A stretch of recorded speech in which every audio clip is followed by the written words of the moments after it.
Just ahead on American Black Journal, we'll meet two high school students who are leading the way as role models for young black males in Detroit. One teen is a talented artist who won the top prize in a Black History Month contest. The other is an award-winning community activist. You don't want to miss their stories. So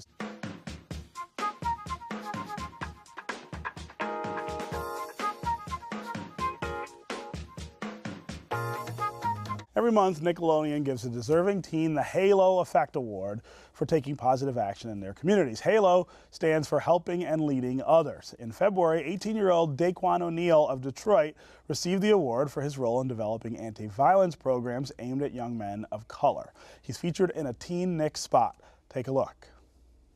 Every month, the Teen Nick Halo Effect celebrates young people who are helping and leading others. This month, we are honoring Daquan O'Neal. At Halo, by working for Youth Leadership Training Program. Daquan was appointed an advisory board member for the Police Department of Detroit, and he helped launch a Grads Not Inmates campaign. Focus on young men graduating from high school instead of going to prison. The Halo Effect is donating $5,000 to the Neighborhood Service Organization in Detroit, where Daquan is a peer educator. Go to teennick.com/halo and tell us how you and your friends help and lead others.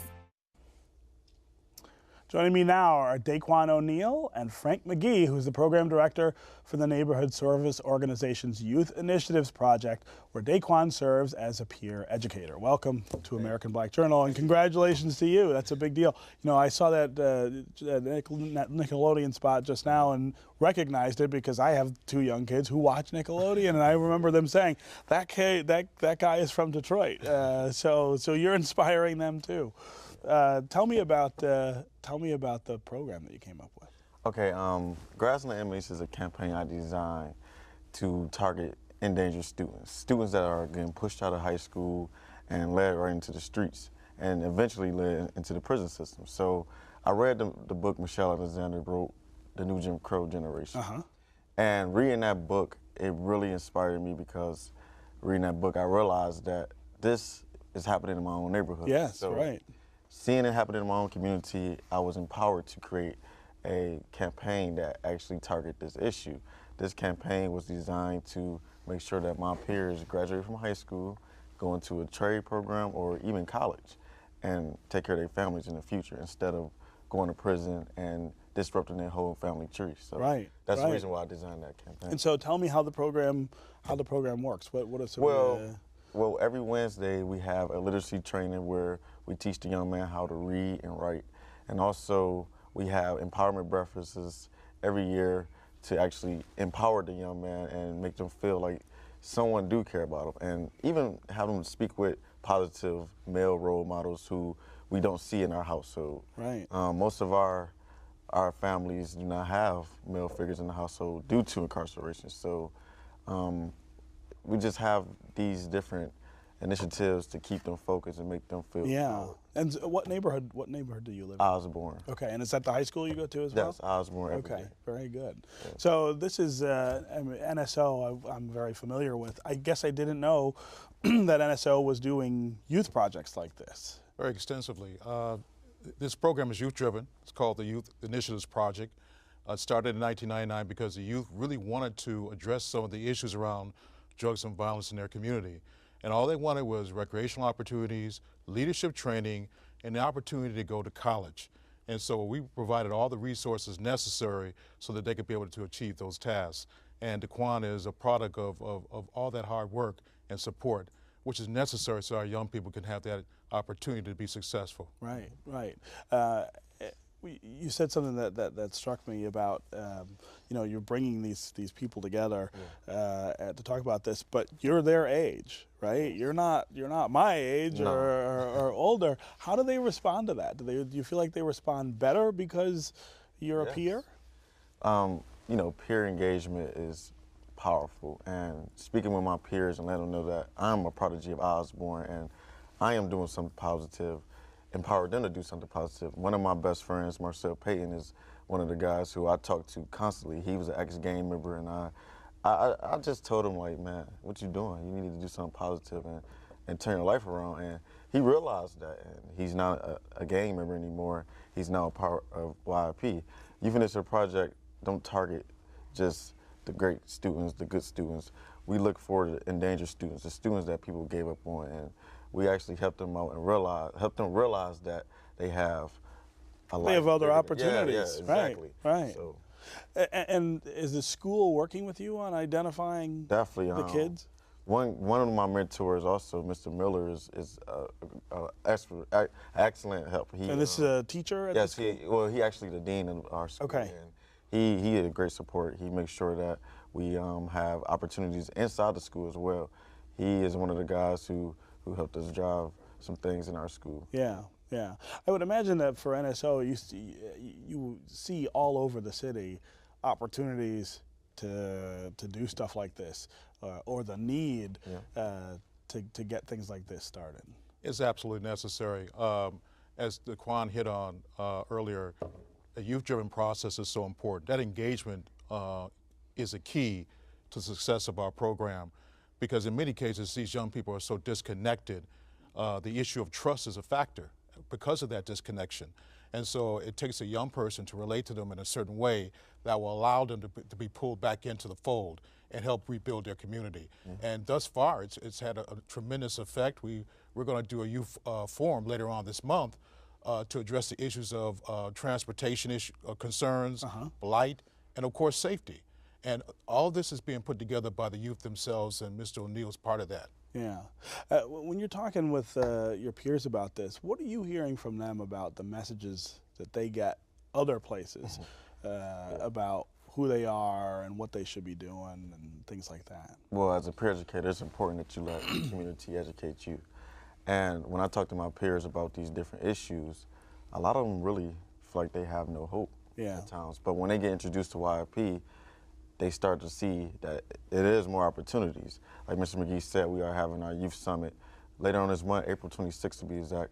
We're having our youth summit where we're going to address these issues that we feel we have in our neighborhood, such as blight, safety, and also transportation, and more. My peers walk the neighborhoods, and they decide to walk because the bus. You can't catch the bus, really catch right? the bus because the transportation system is terrible. Right. But as they walk in, they see these abandoned homes, and that kind of disrupt your learning environment. Once you get to school, you're not really empowered to learn anymore because you're just seeing all this negativity on your way to school. So we want to address these issues to make sure that our neighborhoods are the way it used to be. Yeah. What do you imagine explains why you are such a positive role model for these peers at this point? I mean, it's unusual for someone your age to say the things that you're saying and be doing the things that you're doing. Well, This is just your parents? yeah, my mother is a great support. Yeah. But also, I have support of so many different people, like my counselor, Ms. Evans, my principal, Ms. Cook, my grandma. It's so many different people, but YIP was the stepping stone to really get me into doing other things. Like, I never thought I was going to be an advocate. I never thought I'd be dressing this way. Right.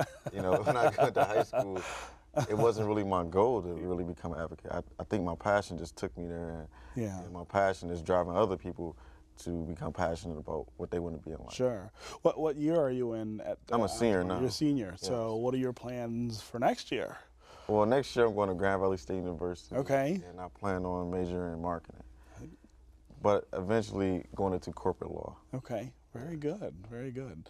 So, I mean, you've got to be really proud of this example, but I would imagine you're getting some others too, right? There's a lot more coming because they were inspired by this young man. It is the most challenging work that you will love. Yeah. When you see, just as a flower has to grow, it has to go through a struggle before it actually fully blooms. That's right. And he's at the start of a wonderful career to really help motivate and encourage other people to really come back to this city and rebuild it. But you have to start first with his young people.